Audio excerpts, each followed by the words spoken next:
Hey everybody, welcome to the Gaming Psychology Blueprint. I'm Callan, and I'd like to start with a shocking statistic, if I can, that'll change the way you think about building software forever. Right now, at this very moment, there are over 3 billion people playing games worldwide. They're spending a collective 3 billion hours per week. That's more than the entire human species has existed. They're voluntarily engaging in digital experiences. But here's what's mind blowing. These same people will abandon your app, your software, your carefully crafted digital product after an average of 2.7 minutes. Why? What's the difference between a game that keeps someone engaged for hours and a business software that can't hold attention for 3 minutes? Well, the answer isn't better graphics. It's not flashier animations or prettier colors.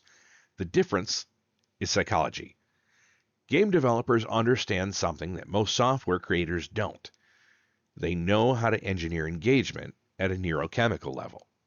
And today, I'm going to pull back the curtain and show you exactly how they do it, and more importantly, how you can ethically apply these same principles to any product that you're building, whether you're coding by hand, prompting it by AI, or using no-code tools. By the end of this masterclass, you'll understand the three-layer engagement system that converts casual users into passionate advocates, the neurochemical triggers that increase retention by up to 340%, and the ethical framework that makes users actually want to pay you more. But first, let me tell you a story about a language learning app that nobody used. In 2011, Louis van Unn had a problem. He'd built a beautiful language learning platform called Duolingo. The content was better than expensive courses like Rosetta Stone. The technology was cutting edge, and nobody was using it consistently. Sound familiar? You build something amazing, but users try it once and disappear. Here's what changed everything. Lewis didn't hire more developers and add more features. Instead, he hired someone who understood game development. Someone who understood that the human brain doesn't engage with logic, it engages with emotion and anticipation. Within 6 months of implementing game psychology principles, Duolingo went from a forgotten education app to a platform with 500 million active users. Today, it's worth more than $2.4 billion, and people voluntarily spend more time learning languages than they do on social media. The secret wasn't making it more like a game on the surface.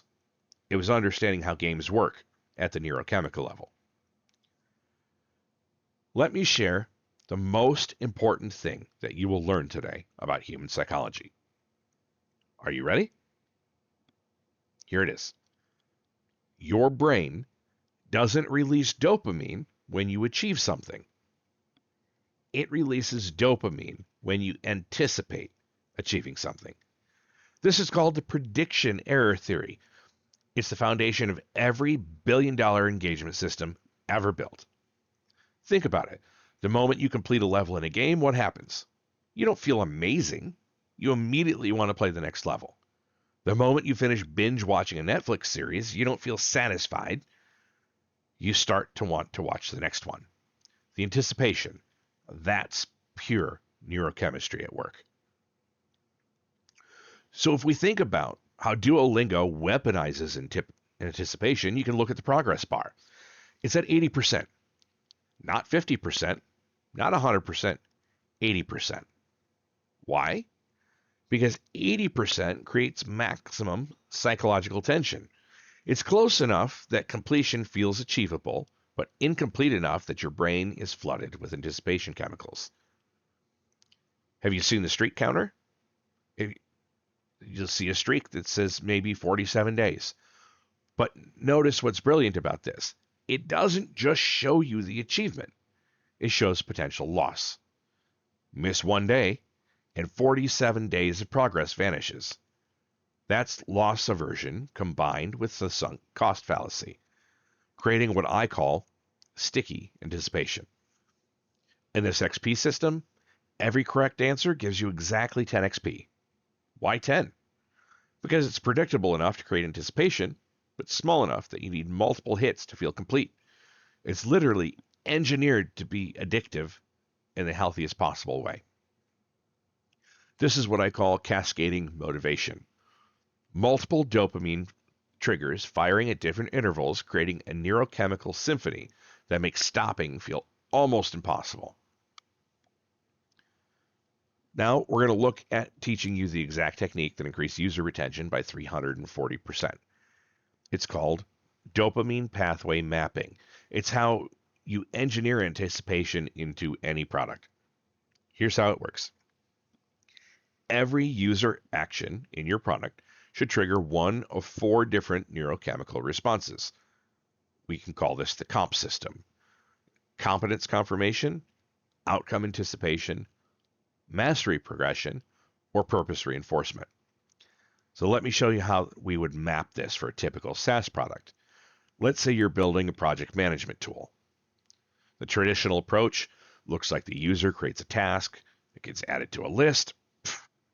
Boring, no neurochemical response. Now the comp system approach creates a task and immediately they see several options. Competence confirmation. Great, you've created your 15th task this week. Outcome anticipation. Progress bar showing project completion at 73%. Mastery progression. You're becoming a project organization expert. Or purpose reinforcement. This brings your team 12% closer to the deadline goal. See the difference? It's the same functionality, but there's a completely different psychological impact. Here's where most people screw this up. They think more is better. They add badges and points and leaderboards, and they turn their serious business software into a carnival. That is not what we're trying to do. We're trying to create invisible engagement, systems that make users feel increasingly competent and motivated without them really realizing that they're in a gamified system. GitHub does this masterfully.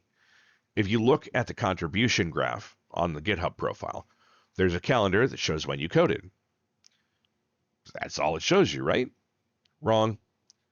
This is actually one of the most sophisticated engagement systems ever built. Notice how it doesn't say good job or give you a badge. Instead, it creates 3 powerful psychological effects.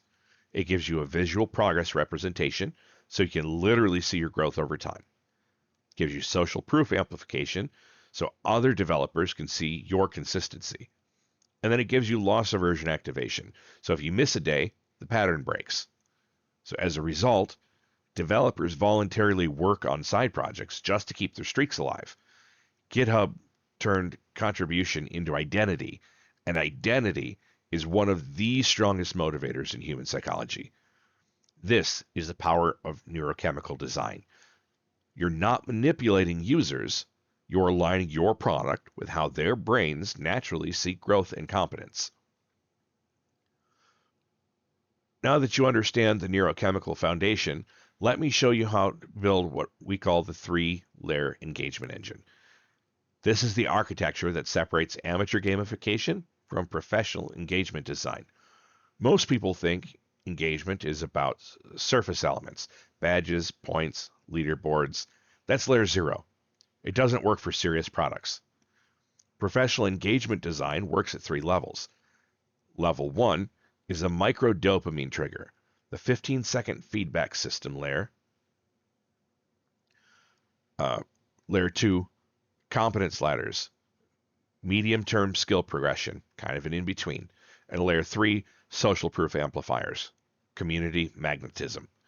Each layer serves a different psychological need and operates on different timescales.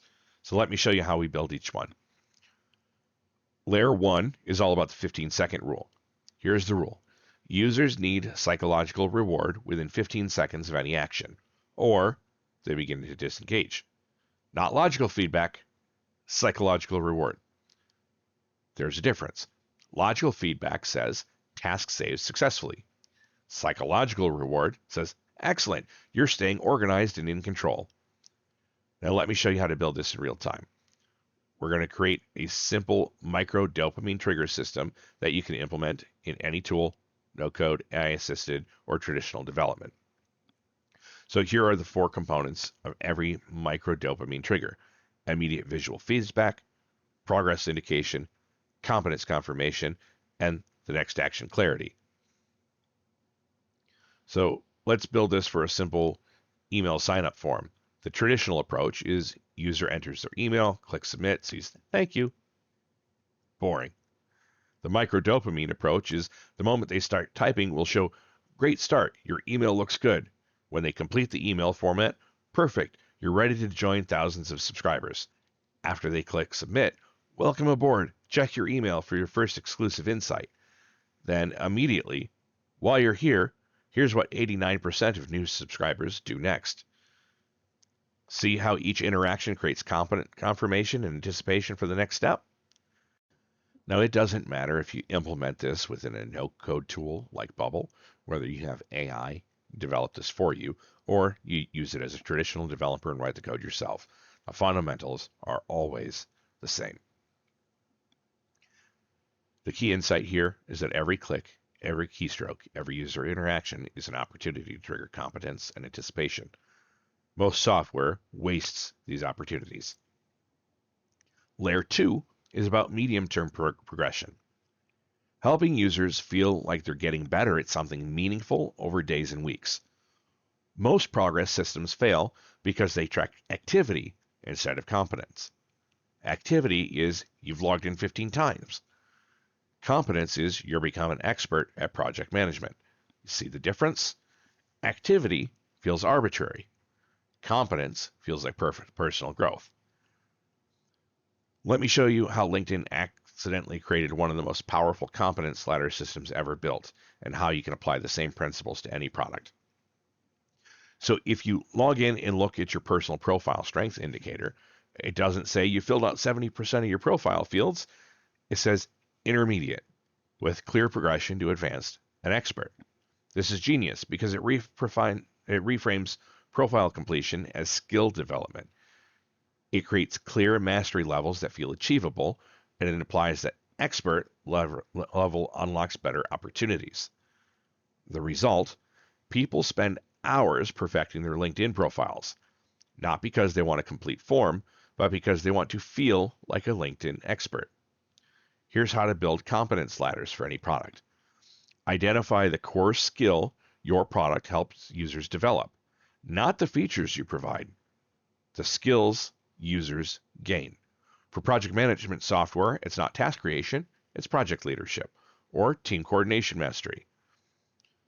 Step 2, define competence levels within meaningful names, not level 1, 2, or 3, but organizer, coordinator, leader, strategist. Each name should feel like an identity upgrade. Step 3, create skill-based gates between levels. The traditional approach is complete 10 tasks to reach level 2. The competence approach is successfully coordinate a multi-person project to become a team coordinator. Step 4, provide competence validation at each level. Don't just unlock the feature, unlock recognition, capabilities, and status indicators that users can share and be proud of. Let's take a look at what this would look like in action. If I'm building a writing app, instead of tracking word count, I'm building a competence ladder around writing expertise. So as a storyteller, you would be the first 1,000 words written. Wordsmith, consistently daily writing for a week. Author, complete the first draft of anything. Published writer, share work publicly. Writing mentor, help other users improve. Now notice how each level requires actual skill development, not just time invested. Users aren't just using my app, they're becoming better writers, and my app is the tool that helping them transform their identity. This creates what I call tool loyalty. Users don't just like your product, they credit it with their personal growth. Moving on to layer 3, we look at social proof amplifiers. Layer 3 is about making individual progress feel socially significant. This isn't about adding comments or social features, it's about making competence visible and socially meaningful. The key insight, people don't just want to get better, they want others to recognize that they're getting better. GitHub's contribution graph is a good example here. It's not just social media, there's no commenting or liking, but it makes coding activity visible to other developers, which transforms private work into public competent demonstration. Here are 4 components of a social proof amplifier. Visible competence signals. Others can see your level or progress. Peer comparison mechanics. You can see how you rank, but not in a competitive way. Collaborative achievement. Group goals that require individual competence. And status recognition systems. Higher level unlock social recognition. Let me show you how to implement this without turning a serious product into social media. For a project management example, instead of a public feed, I'm creating team competence visibility. Sarah has become a project coordination expert, or gentle peer context. You're in the top 30% of organized users this month. Collaborative goals. Your team is 85% toward the deadline champions achievement. Status indicators.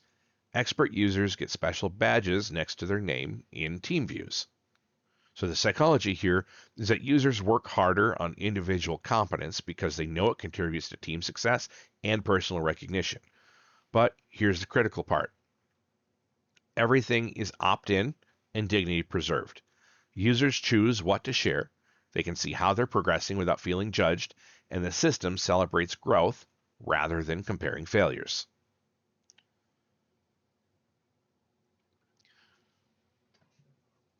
Next, we're going to look at the freemium to premium pipeline. Let's talk about the part that pays the bills, converting free users to paying customers. But not through artificial scarcity or feature limiting, through what we call a value demonstration loop. Most freemium products convert 2 to 5% of users. The companies that I work with convert 23%. Here's exactly how they do it. Traditional freemium logic. Give users some features for free. Limit the good stuff. Hope they pay to unlock more. This feels manipulative because it is manipulative. You're creating artificial scarcity around value you've already built. The value demonstration loop logic gives users full access to create value, then help them unlock their potential to create even more value. Here's the psychological difference. Traditional, you've hit your limit, pay to do more. The value demonstration, look what you've accomplished. Ready to 10x your results? Notion does this brilliantly.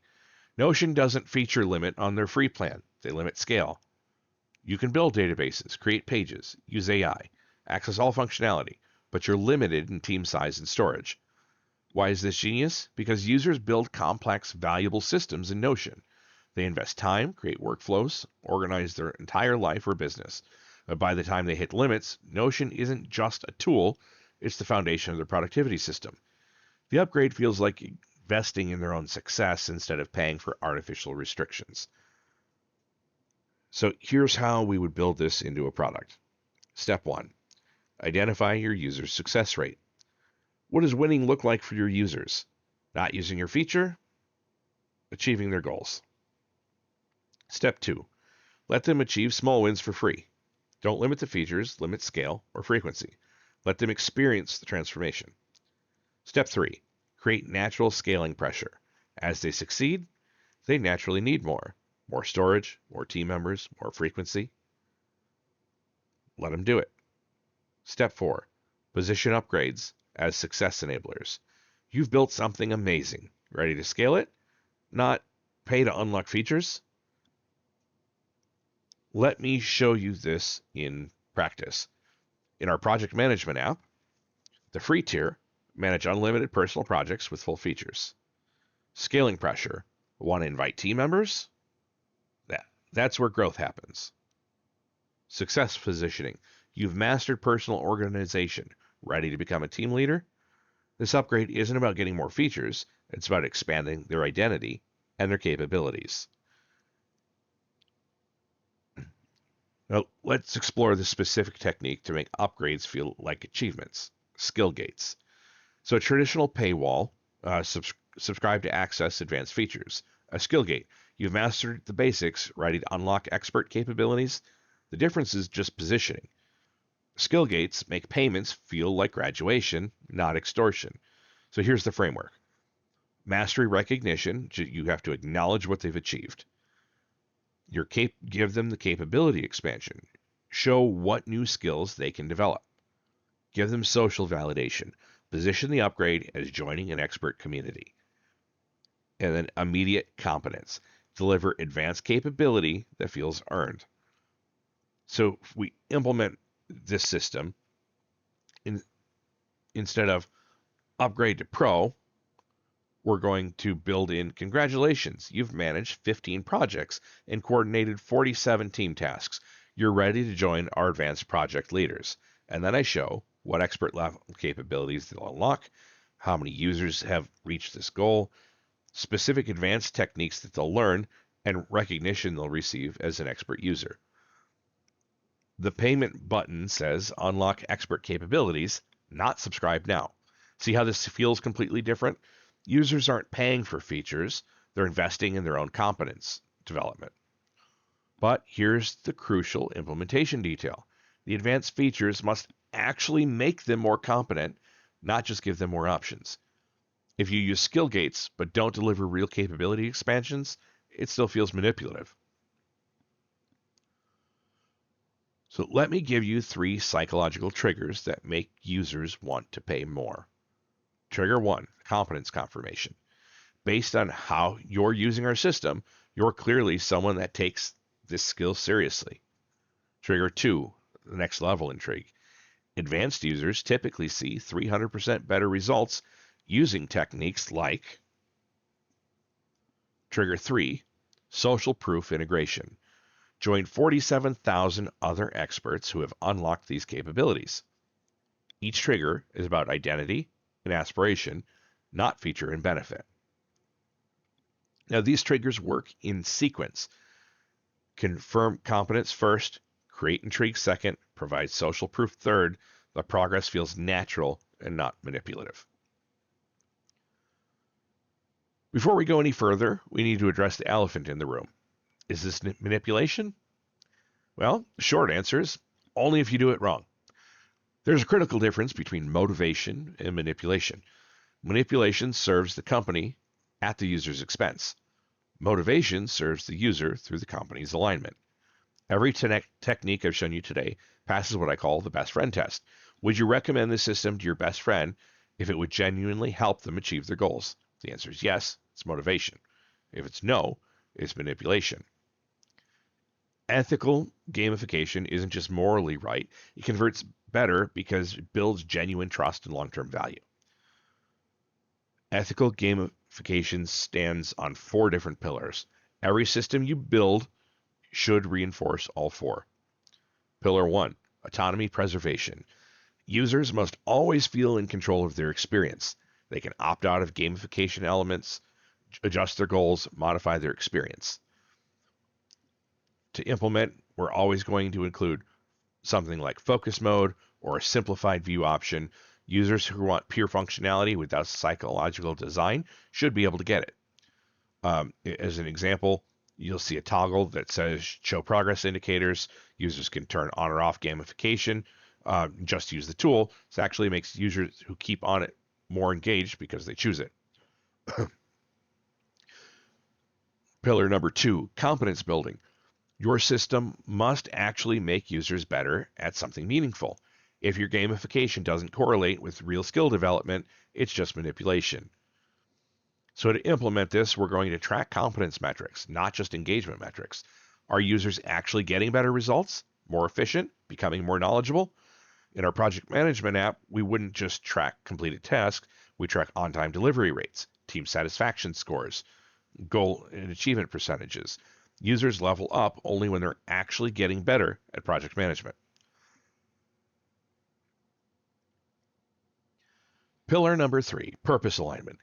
Every gamified element must serve the user's goals, not just your engagement goals. The psychology should help them achieve what they came to achieve.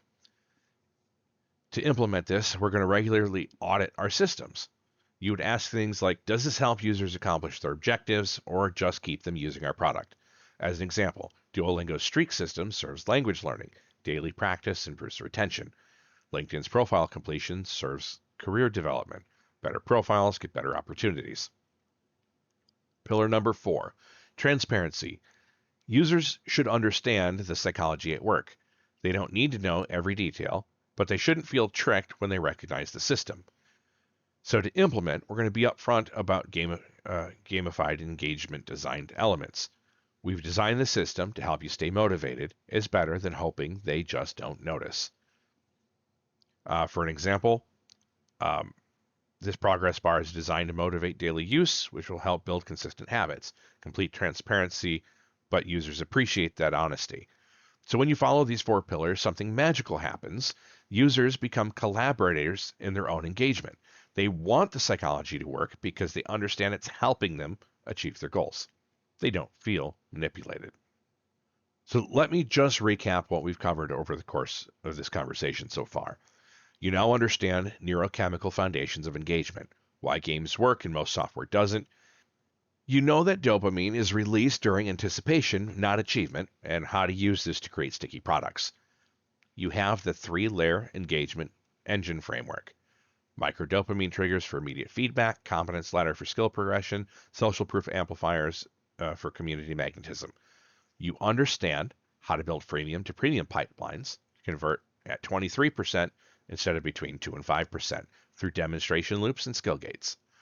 And you have the ethical framework that ensures your system motivates rather than manipulate. But most important, you should now see that gamification isn't just about badges and points. It's about understanding human psychology and designing systems that help people become the best versions of themselves. As promised, you're going to get 3 bonuses right now. The Gamification Psychology Cheat Sheet, all the principles we covered in a reference format. The User Journey Mapping Template, so you can map psychological touch points on your products. And 3, the Ethical Audit Checklist, 47 questions to ensure your systems are motivating and not manipulative. These are going out to everyone who registered, regardless of whether you join or not.